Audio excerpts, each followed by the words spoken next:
Assalamualaikum warahmatullahi wabarakatuh. Jumpa lagi dengan Ngatin Channel dalam masakan sederhana teman-teman. Hari ini saya mau berbagi cara membuat rengginang terasi merah ya teman-teman. Rengginang itu adalah cemilan yang terbuat atau berbahan dasar beras ketan ya teman-teman.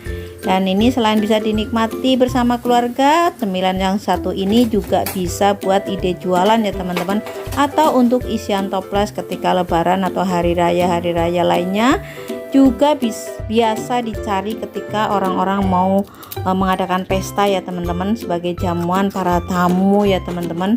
Bahkan rengginang ini masih banyak diminati orang ya teman-teman, atau masih banyak peminatnya ya teman-teman. Yuk langsung aja pada bahan yang sudah saya siapkan. Ada 1 kg beras ketan ya teman-teman, dan saya akan cuci bersih karena beras ketan ini sudah cukup lama ya teman-teman. Jadi harus dicucinya benar-benar bersih. Untuk airnya pun sudah berwarna abu-abu seperti ini. Tapi nggak usah khawatir ya teman-teman, kalau beras itu selama kita cucinya bersih, beras ini masih bisa dikonsumsi dengan baik ya teman-teman. Karena saya sudah membuatnya untuk makanan-makanan yang lain ya teman-teman. Kemudian nanti setelah dicuci bersih, saya akan rendam selama kurang lebih 2 jam ya teman-teman. Nah, ini saya akan rendam selama 2 jam. Kemudian setelah 2 jam saya sudah tiriskan seperti ini, langsung ditempatkan di kain. Untuk proses selanjutnya adalah saya akan kukus ya teman-teman. Nah, ini untuk mempermudah aja ya teman-teman, seperti itu. Nah, di sini juga saya sudah panaskan panci pengukus. Ini sudah mendidih airnya. Saya langsung akan kukus ya teman-teman. Ini saya akan kukus selama 20-20 menit ya teman-teman.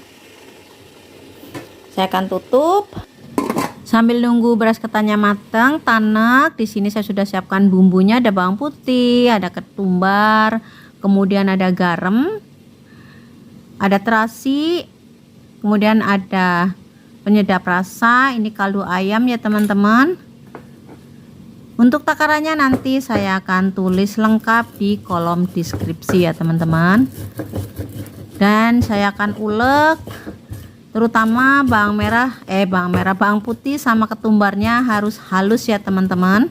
Untuk yang lainnya nanti cukup disiram menggunakan air panas, karena ini nanti saya akan siram menggunakan air panas supaya semua bahan larut ya teman-teman. Ulek sampai halus, terutama bawang putihnya.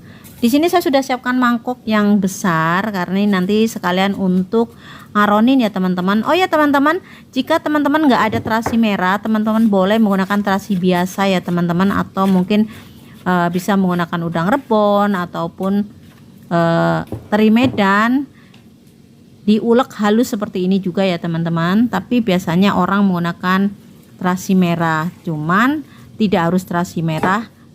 Teman-teman masih bisa membuat rengginang terasi dengan menggunakan terasi biasa, kemudian ditambahkan pewarna makanan ya teman-teman.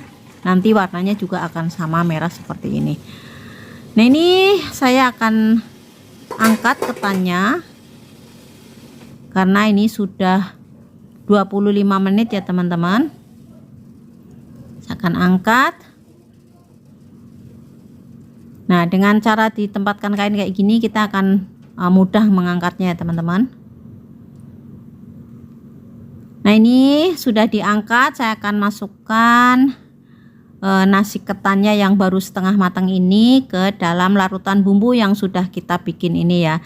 Jadi airnya ini panas, nasi ketannya juga panas, kemudian dicampur atau diaduk sampai rata ya teman-teman.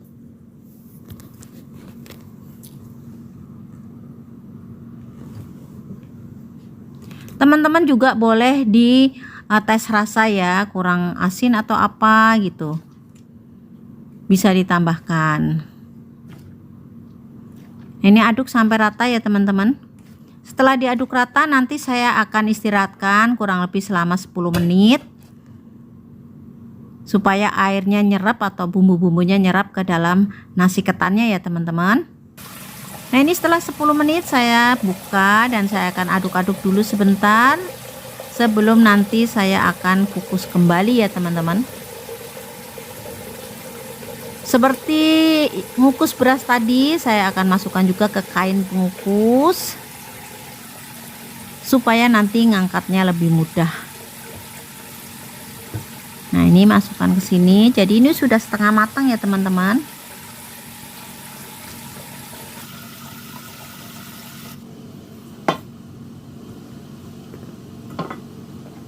Nah, setelah masuk semuanya, saya akan masukkan ke dalam panci pengukus yang sebelumnya saya sudah tambahkan air ya teman-teman.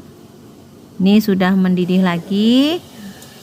Saya akan masukkan ke dalam pancinya dan saya akan kukus selama kurang lebih 20 menit ya teman-teman.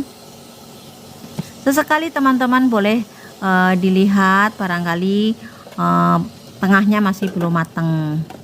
Tutup kembali dan kukus sampai matang ya teman-teman. Dan ini sudah kurang lebih 20 menit. Saya akan angkat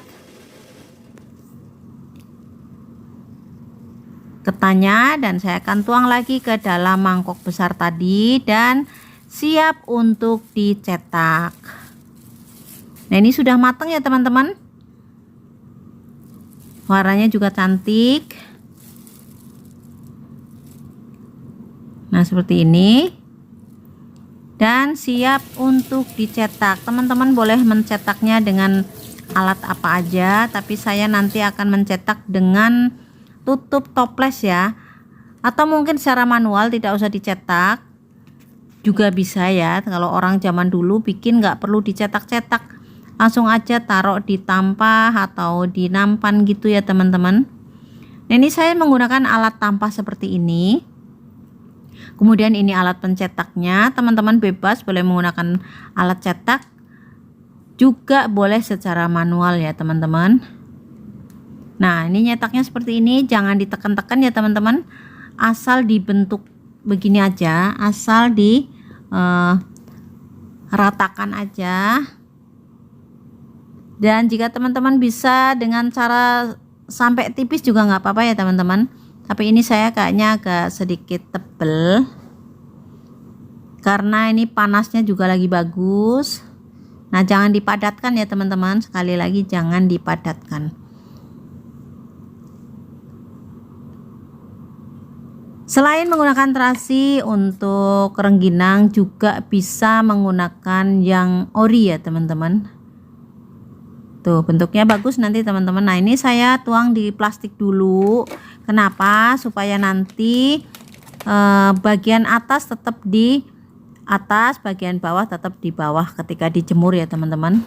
Nah, ini adalah cetakan yang kedua. Saya masih sama menggunakan tutup toples kecil. Sama juga saya akan tuang dulu di atas talenan, kemudian tuang lagi ke tampah supaya bagian atas, permukaan atas ini tetap di atas ya. Yang bagian bawah juga tetap nanti posisinya di bawah. Nah, seperti itu. Atau teman-teman boleh menggunakan tutup gelas atau apa ya yang bulat kayak gini untuk menyamaratakan ukurannya aja sih sebenarnya ya. Nah, ini seperti itu. Bulat begini bagus ya teman-teman.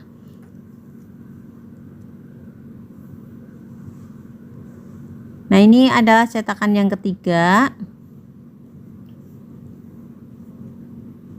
Untuk rengginang yang ori biasanya tidak menggunakan terasi, warnanya juga tetap putih dan tidak mengurangin rasa juga ya teman-teman. Walaupun putih juga tetap enak, tapi menurut saya yang rasa terasi ini lebih gurih, lebih wangi ya teman-teman, dan lebih enak. Nah, lakukan sampai semua bahan selesai. Dan ini sudah selesai, saya sudah menjemurnya di depan dengan terik yang dengan panas yang sangat terik seperti ini ya teman-teman, dimaksudkan supaya cepat kering. Dan jangan lupa dibolak-balik ya teman-teman ya. Saya akan jemur selama 2 hari ya teman-teman. Nah, ini sudah kering, saya jemur 2 hari lebih ya teman-teman. Dan ini saya sudah bolak-balik ya teman-teman supaya keringnya merata, dan saya akan lanjut untuk menggorengnya. Di sini saya sudah siapkan juga panci kecil berisi minyak dan saya sudah panaskan yang sangat panas banget ya teman-teman. Jadi memang harus panas ya teman-teman, minyaknya juga harus banyak dan panas supaya tidak bantet dan dia akan langsung mekar. Dan jangan lupa di goyang-goyang seperti ini pakai sodet atau pakai pencepit seperti ini ya teman-teman. Nah, digoyang-goyang kayak gini ya teman-teman supaya mekarnya sempurna kayak gini tuh ya teman-teman. Yang lama mekar biasanya bagian tengahnya, jadi makanya tengahnya ditekan seperti ini supaya tercelup. Itu hampir pecah ya teman-teman, cuman karena pinggirnya tadi saya agak padatkan jadi nggak pecah.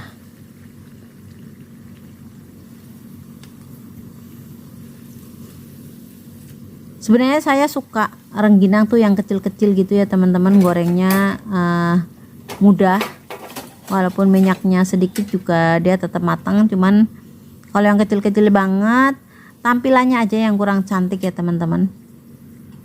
Kalau soal rasa sih biasa sama. Nah, setelah kuning kecoklatan seperti ini bisa langsung diangkat. Dan ini adalah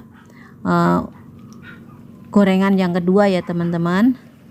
Jadi nanti saya tidak akan menggoreng semuanya, saya hanya goreng sebagian aja karena ini jadinya banyak ya untuk 1 kilonya, tapi saya belum sempat ngitung jumlahnya berapa.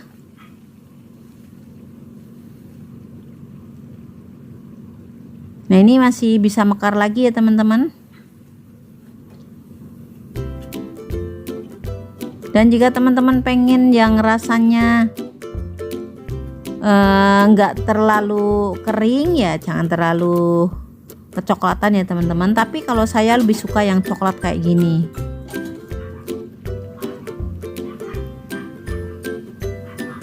Nah, seperti ini teman-teman, digoyang-goyangkan seperti ini dengan sodetnya atau dengan alat pencepit, atau bisa juga menggunakan sumpit ya teman-teman. Nah, dengan demikian selesai sudah cara membuat rengginang terasi merah ya teman-teman. Terima kasih buat teman-teman yang sudah menyaksikan video saya sampai selesai. Sampai jumpa di video-video terbaru berikutnya dari saya. Semoga bermanfaat. Selamat mencoba di rumah sebagai menu cemilan tambahan keluarga tercinta teman-teman di rumah, dan bisa juga untuk ide jualan ya teman-teman. Karena rengginang ini meskipun cemilan jadul atau kue kering jadul masih banyak peminatnya ya teman-teman. Selain rasanya yang enak, cara bikinnya juga mudah, dan untuk modalnya juga sangat murah ya teman-teman. Ini adalah kue kering tinggalan nenek moyang. Sekali lagi terima kasih, selamat mencoba. Wassalamualaikum warahmatullahi wabarakatuh.